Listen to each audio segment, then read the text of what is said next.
मराठा आंदोलनाला एक नवीन चेहरा सापडला आहे, मनोज जरांगे पाटील, आणि त्यांच्या भोवती आता गर्दी गोळा केली जात आहे। जागोजाग त्यांच्या सभा होत आहेत।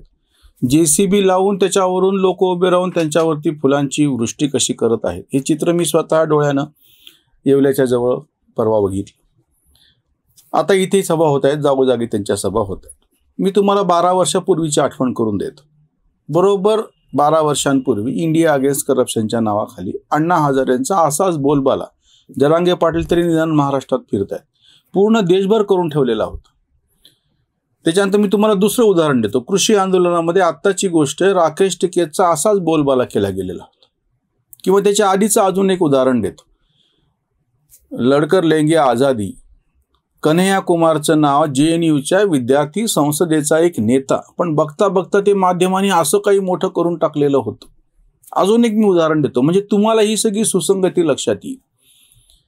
जिग्नेश मेवाणी म्हणून एक दलित नेता त्या गुजरात मधला, आणि त्याचे तर इतके असे वक्तव्य होते मागच्या विधानसभा निवडणुकीच्या वेळेस 17ची विधानसभा गुजरात मधली, मोदी यांनी संन्यास कसा घेतला पाहिजे, लोक कसे ते उब गए है पब्लिक, हिमालय में जाके हड्डियां गलानी चाहिए, हे वाक्य आहेत जिग्नेश मेवाणीचे। हार्दिक पटेल, तुम्ही ही सगळी नावं तपासा।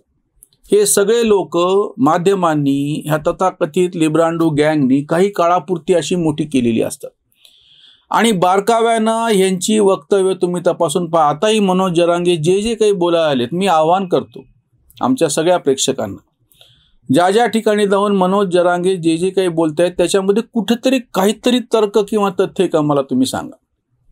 मराठा समाजाच्या संदर्भामध्ये सर्वोच्च न्यायालयाने ते आरक्षण नाकारताना 550 पानाचा अतिशय स्पष्ट आणि विस्तृत असा निकाल दिलेला आहे। मराठा समाज हा मागास ठरत नाही, मागास ठरत नसल्यामुळे OBC मध्ये त्याचा समावेश होत नाही, OBC मध्ये समावेश होत नाही म्हणून त्याला आरक्षण मिळू शकत नाही, याच्यावरती कसलाही तोडगा मधल्या काळात निघालेला नाही। पण ते नुसतं म्हणजे पोपट मेला आहे कबूल कसं करायचं नाही। पण मला जे बोट ठेवायचे नेमकं की ह्यांना जे मोठं करणारी जी इकोसिस्टीम आहे त्याच्यावरती, जसं आम्ही त्या इस्रायलच्या हल्ल्यावरती त्याच्या पाठीमागे त्याचे समर्थन करणारे किंवा जी कट्टरपंथी इस्लामिक मानसिकता आहे असा जो एक वेगळा मुद्दा जसा ठेवला होता, तसं मी या सगळ्यांच्या बाबतीमध्ये म्हणजे आत्ता मनोज जरांगेंच्या नावाने खाली म्हणून हे सगळे जे लिब्रांडो तरंगू लागलेले आहेत, त्या निमित्ताने मी ते परत जुनं सगळं सांगतो तुम्हाला, तुम्ही नीट तपासून पहा।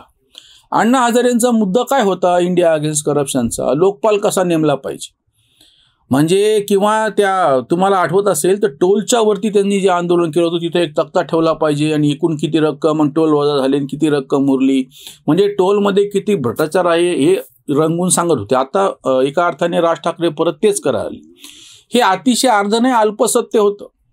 टोल आणि त्याच्यामध्ये भ्रष्टाचार होतो याच्यात काही वेगळं सांगायची गरज नव्हती, पण तो एवढा मोठा इश्यू नव्हता, विषय नव्हता की सगळ्या देशाचं सगळं त्याच्यामध्ये लक्ष वेधलं जावं। ही माणसं ठरवून ज्ञानातून असो किंवा अज्ञानातून असो काय त्यांचा मुद्दा वेगळा आहे, पण त्यांना सपोर्ट करणारी सिस्टीम बघा, तेव्हा तर काही भाजपचं पण सरकार नव्हतं।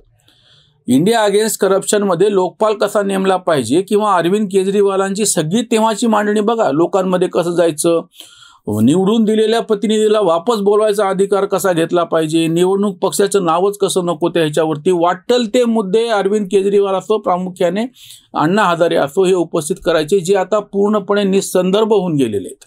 विषयच कुठे शिल्लक राहिलेला नाही। तो टोलच्या बाबतीमध्ये फास्टॅग आलं किंवा आता काय म्हणता येईल त्याला की बाबा सॅटेलाइटचा वापर करून घेऊन तुमचं लोकेशन बघून किती त्या गाडीनं प्रवास केला तेवढा फक्त टोल डिडक्ट केला जाईल। कितीतरी आधुनिक तंत्रज्ञान त्याच्यामध्ये येत चाललेलं आहे। चांगल्या सर्व्हिसेस दिल्या तर लोक त्याच्यासाठीची किंमत पण मोजायला तयार आहेत। पूर्णपणे तो मुद्दा निखालसपणे बाजूला पडलेला आहे। अण्णा हजारेंनी भ्रष्टाचाराचा जो मुद्दा उपस्थित केला होता, हेच अण्णा हजारे त्याचं जे मूळ आहे तिकडे जायला तयार नाहीत। सरकारशाही वाढली की भ्रष्टाचार वाढतो, त्याच्यामुळे सरकारशाहीचं ही जी कॅन्सरची गाठ आहे ती दुरुस्त केली तर मग आपोआपच त्या प्रमाणामध्ये काय म्हणता येईल त्याला भ्रष्टाचारावरती आळा बसतो। हे अण्णा हजारे चुकून बोलले नाहीत। सरकारशाही कमी करा, सरकारवरचा अतिरिक्त खर्च कमी करा, सरकारी हस्तक्षेप कमी करा असे शब्द त्यांच्या तोंडून निघाले नाहीत। राकेश टिकेत सारख्यांनी त्याची लीगल गॅरंटी पाहिजे, सरकारने खरेदी केलं पाहिजे, काले कानून वापस नाही इतका आदळआपट आणि सगळा आरडाओरडा केल्याच्या नंतर आम्ही त्याच्यावरती वेगळा व्हिडिओ पण केलेला होता। जेव्हा गव्हाचे MSP प्रमाणे शासनाने पूर्ण खरेदी केली, शासनाची कॅपॅसिटी संपली, उरलेला गहू खुल्या बाजारामध्ये शेतकऱ्याला MSP पेक्षा कितीतरी कमी किमतीनं शेवटी खाजगी व्यापाऱ्याला विकावं लागला. तिथं हे MSP की लिगल गॅरंटीवाले सगळे गायब झालेले होते, आजही गायब झालेले आहेत ते. आणि ह्या सगळ्यांना मोठं करणारे कोण होते तपासा. जिग्नेश मेवाणीला मोठं करणारे कोण आहेत, कन्हैया कुमारला मोठं करणारे कोण आहेत, हे ठरून आता मनोज जरांगे पाटलांच्या बातम्या ज्या पद्धतीनं वाढवल्या चालल्यात, लोकांमध्ये उत्साह आहे, लोक गोळा होतात, त्यांच्यावरती पुष्पवृष्टी करतात, सगळी गोष्ट 100% खरी आहे. मनोज जरांगेंच्या तोंडामधून एकतरी मराठा समाजाची जी मूळ समस्या आहे शेतमालाचा बाजारभाव, ह्याच्या बाबतीत काय आलं का मला सांगा. ते ज्या भागातून आलेले आहेत त्या मराठवाड्यामध्ये, त्या जालना जिल्ह्यामध्ये जे सगळे पिकांचे प्रश्न आहेत त्याच्या संदर्भामध्ये एकतरी वाक्य मनोज जरांगे कधी कुठं बोलले का बघा तुम्ही. त्यांच्या भाषणामध्ये काहीतरी तर्क सुसंगत आहे का मला सांगा तुम्ही. मराठा समाजाला आरक्षण मागणारे हे सांगत नाहीत की संपूर्णतः मराठा समाज हा बहुतांश हा सगळा शेतीवरती अवलंबून आहे. सगळ्यात जास्त शेती करणारी जमात म्हणजे मराठा आहे. शेतमालाचा भाव हा सगळ्यात जास्त कळीचा मुद्दा आहे. हे कधीही जरांगे पाटलांच्या तोंडातून येत नाही. आरक्षण मिळालं असं आपण एक वेळ गृहीत धरू, जे काही समजा काय वाटेल ते मोडतोड केली, 50%च्या पुढे गेले, 16% आरक्षण, 15% आरक्षण, 10% जे काय म्हणायचं ते म्हणा, ते समजा मराठा समाजाला ह्यांच्या म्हणण्याप्रमाणे मिळाल्याच्या नंतर सुद्धा ज्या सरकारी 4 नोकऱ्या आहेत त्याच्यामध्ये तुम्ही घुसाघुसी करून जागा मिळवली, वेगळं काही झालं नाही, प्रश्न मिटू शकत नाहीत. एकूण साधारणतः 60 कोटी लोक वेगवेगळ्या उद्योग व्यवसाय पोट पाण्यासाठी काहीतरी पैसे कमवतात. ही संख्या 60-65 कोटी आहे. ह्याच्यातल्या फक्त 3 कोटी सरकारी नोकऱ्या आहेत. 3ही नाही पूर्णपणे, 2.78 आकडा अजून वाढला असेल, कमी झालाय खरं तर, पण आपण सहसा साधारणतः 3 कोटी धरून चालू. 60 कोटी काम करणाऱ्या जनतेमध्ये फक्त 3 कोटी 5% नोकऱ्या ह्या फक्त सरकारी म्हणून ज्या नोकऱ्या आहेत, त्याच्यावरती आरक्षण आणि त्याच्यावरच्या मारामाऱ्यासाठी एवढं चाललंय. अरे उरलेले 57 कोटीचं काय चाललंय. उरलेले 57 कोटी लोक ज्याच्यावर कशावर जगतात, काय रोजगार, आम्ही कुठे रोजगार करतात, स्वयंरोजगारीत आहेत, गाडा चालवतात, दुकान लावतात, मेहनत करतात, छोटा मोठा उद्योग चालवतात, काय करतात ते शोधा ना. आणि ह्याच्यामध्ये मराठा समाज कुठे आहे. बहुतांश मराठा समाज हा त्याच्या शेतीवरती अवलंबून आहे आणि त्याला हे आरक्षण आणि ह्याचा काहीच मुद्दा त्याच्यापर्यंत पोहोचत नाही. कारण की त्याचा जो मूळ प्रश्न आहे शेतमालाच्या भावाचा आहे. जरांगे पाटील ज्या भागातून आले त्या भागामध्ये म्हणजे जालना जिल्ह्यामध्ये डाळीचं प्रमाण सगळ्यात जास्त आहे, डाळ मिळ आहेत. पलीकडे त्या लातूर भागामध्ये सोयाबीन सारखं पीक आहे, कापूस आहे. 3 करोडचे पिकं या प्रदेशामध्ये होतात. जरांगे पाटलाच्या कुठल्या तरी भाषणात किंवा त्यांना पाठिंबा देणाऱ्यांच्या कोणाच्या तरी भाषणात तुम्हाला हे मुद्दे आले का सांगा मला. तपासून पहा तुम्ही. नॉन इश्यूला इश्यू करायचं, तो मोठा करायचा, त्याच्या बातम्या करायच्या, त्या सभेसाठी 100-150 एकरातलं पीक कसं काढून टाकलं जातं आणि लोक कसे उत्साहात तयारी करतायत हे सांगतायत हे बातम्या. आत्ता रब्बीचा हंगाम तोंडावरती आहे आणि त्यावरती खरीपाचा हंगाम कमी जास्त पावसामुळे कसा अर्धवट हाती आलेला आहे हे सगळं असताना त्याच्या काही बातम्या होत नाहीयेत.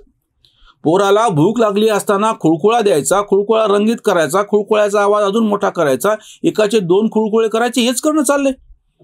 आज जरांगे पाटलाला ते काय बोलतायत मी त्यांच्यावरती जातच नाही. कारण की त्यांनी कधीच काही कुठल्याच मराठा समाजाचा असो किंवा एकूणच सामाजिक पातळीवरती कधी मांडणी केल्याचं इतिहासात काही कोणाला माहिती नाही आणि पुढे मांडतील अशी काही शक्यता दिसत नाही कोण त्यांच्या वक्तव्यावरून.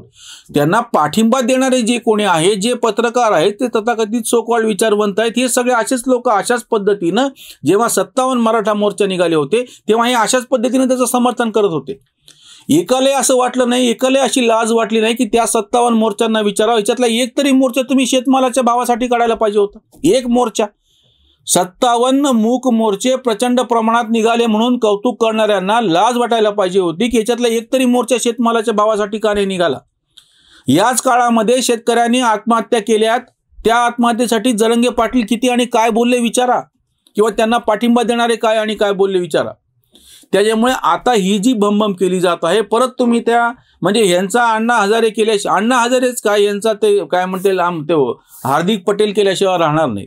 हे आरडाओरडा करतील, काही दिवस मोर्चे चालतील, सभा चालतील, त्याच्यामध्ये लोकांना अडकवल्या जाईल, मूळ विषयापासून पूर्णपणे दुर्लक्षित दुसरीकडे नेल्या जाईल, हाती काहीच शिल्लक राहणार नाही, याची कोडबाजी होईल. आहे त्या चौकटीमध्ये आरक्षण बसत नाही, कुणबीचे प्रमाणपत्र घ्या आणि ते ओबीसी मध्ये शिरा आणि मग आरक्षण घ्या, याच्यातून कुठलाच प्रश्न सुटणार नाही. तसं असताना सुद्धा म्हणजे ते परत आम्ही नेहमी वारंवार त्या मुल्ला नसरुद्दीनची गोष्ट सांगतो तसं की बाबा अंगठी जंगलामध्ये हरवलेली आहे, पण आम्हाला आमच्या अंगणात शोधायची कारण की ती सोय आहे म्हणून. मराठा आरक्षणावरती बोलणं सोपं आहे, सोयीचं आहे, त्याच्यावरती सभा घेणं सोयीस्कर आहे, लोकांची गर्दी जमा होती, मूळ प्रश्न सोडून दुसरीकडे भरकटायला सोपं जातं, म्हणून आम्ही त्याचा अंगणामध्ये शोध घ्यायला लागलो. मराठा प्रश्नाची मूळ प्रश्नाची जी काही अंगठी हरवलेली आहे ती शेतमालाच्या जंगलामध्ये हरवलेली आहे. आरक्षणाच्या सुरक्षित अशा अंगणामध्ये त्याचा शोध घेऊन काहीच उपयोग नाही. जरांगे पाटलाच्या पाठीमागं डफडं घेऊन वाजवत फिरणारे जे कोणी आहेत त्यांनी हे लक्षात घ्यावं.